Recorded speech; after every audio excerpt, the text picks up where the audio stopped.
මාර බඩුනේ මේ ඒ කාලේ කිව්වා මේගොල්ලෝ මිල වැඩි කරොත් ඕකේ වෙන අය වෙන ආණ්ඩුවක් කාලේ මිල වැඩි කරොත් තමයි පොඩ්ඩක් අවුල. හරිද? මීහරක කියනවා. හරිද?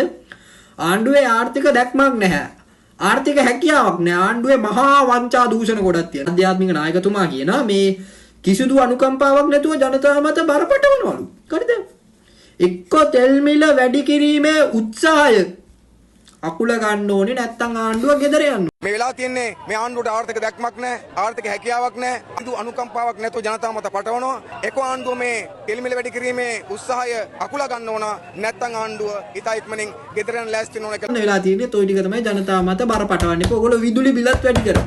මට කියන්න වචන නෑ. හරිද? මේ රට විනාශ කරේ අවුරුදු 71 සාපේ මේගොල්ලෝ JVP. හරිද? නෑනේ. මේගොල්ලෝ පචේ. හරිද? ඒ වගේම කිව්වා කාංචන අමාත්‍යවරයා රුපියල් 100 ගාණක් සාක්කුවට දා ගන්නවා.